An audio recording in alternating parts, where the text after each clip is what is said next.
Shalom à tous et à toutes, bienvenue à notre petite Vartorah hebdomadaire.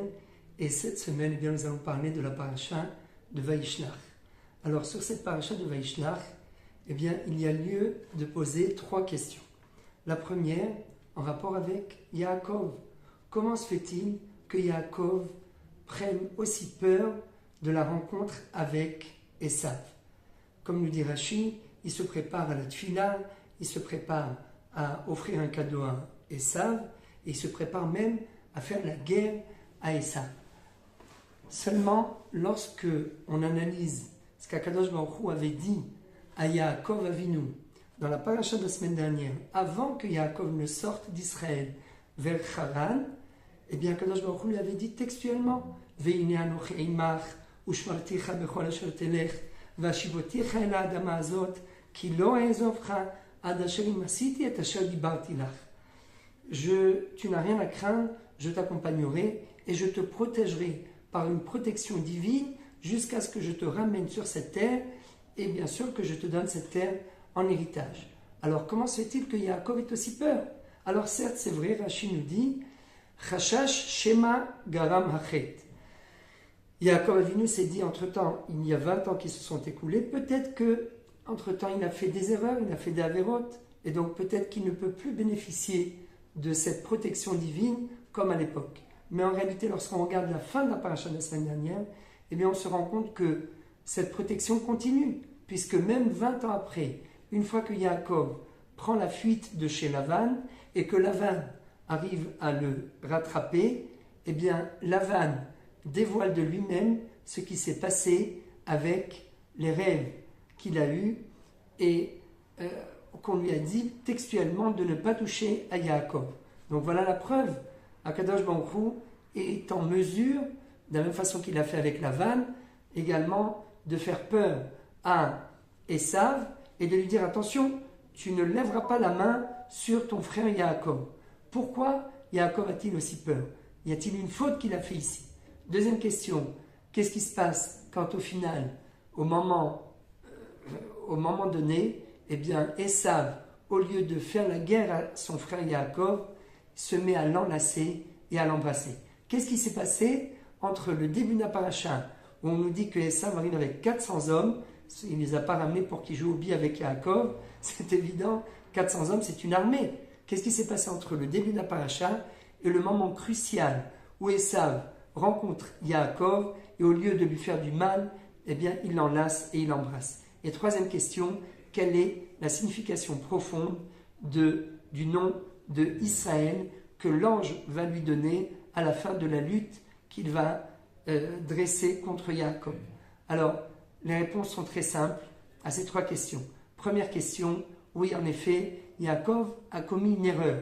Il a commis une faute, comme nous dit le Midrash, étant donné qu'il s'est prosterné 8 fois devant Esav, à chaque fois qu'il se prosterne, il donne de la force à Esav.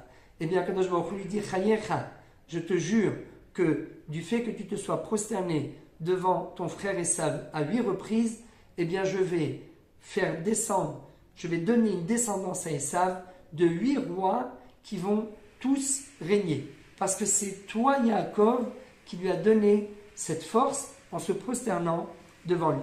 Lorsqu'un juif se prosterne devant un non-juif, il lui donne de la force. Et si c'est son ennemi, il fait une grave erreur. Et c'est ce qu'on dit à la fin de la paracha, Vaimloch, Vayamot, Vaimloch, Vayamot, à 8 reprises vous regarderez. Et donc nos sages me disent, en effet, Yaakov a commis une erreur. Seulement, arrivé au moment, et là on répond à la deuxième question, qu'est-ce qui s'est passé exactement avec Esav? Qu'est-ce qui a changé entre le début de la paracha et le moment de la rencontre au sommet entre Yaakov et Esav? C'est la lutte avec l'ange de Esav. Juste avant de rencontrer Esav, Yaakov va devoir se battre avec cet ange durant toute la nuit. Avec Ishaïmon Adalant Ashachar. Pourquoi? Pour nous dire que, en réalité, Yaakov a réussi à neutraliser Esav dans les mondes métaphysiques, les mondes supérieurs.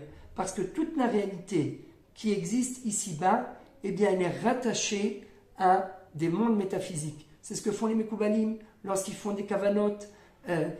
Grâce à leur à leurs bonnes intentions, grâce à leurs bonnes idées, leur bon esprit, eh bien, ils arrivent à changer la réalité qui ici-bas sur terre en neutralisant les forces du mal qui se trouvent en haut. C'est en neutralisant en haut qu'on arrive à influencer ici-bas. Et c'est pour la raison pour laquelle Yaakov n'est même pas conscient qu'il a réussi, en se battant contre l'ange d'Ésav, de neutraliser Ésav. C'est pour cela que lorsqu'il arrive et il le rencontre, eh bien Ésav n'a même plus de haine vis-à-vis de lui, il l'enlace et il l'embrasse. Et pourquoi l'ange lui donne ce nom de Israël? Eh bien pour nous dire qu'en réalité, Yaakov Avinu a acquis durant cette lutte quelque chose d'exceptionnel, un cadeau merveilleux. C'est ce qu'on appelle la Ségoula d'Israël. C'est quoi cette Ségoula? Eh bien, c'est l'appartenance au peuple d'Israël. C'est une chose qui est totalement indépendante de l'accomplissement des mitzvot. Le simple fait d'être le descendant de Yaakov, de Israël, eh bien, nous portons ce nom, eh bien, à ce moment-là, indépendamment de notre comportement vis-à-vis de Dieu, nous resterons Israël. Comme nous l'enseignent nos Chachamim, Israël, Afalpi Shechata Israël. Lorsque nous sommes descendants d'Israël, eh bien, même si on a fauté, on reste Israël. Alors que le terme de Yehudi, ça veut dire, on traduit ça par juif, mais c'est un terme halachique qui désigne quelqu'un qui accomplit les mitzvot ou qui n'accomplit pas les mitzvot. Lorsqu'il n'accomplit pas, eh bien, il est appelé Yehudi Moumar, c'est-à-dire qu'il a renié sa religion.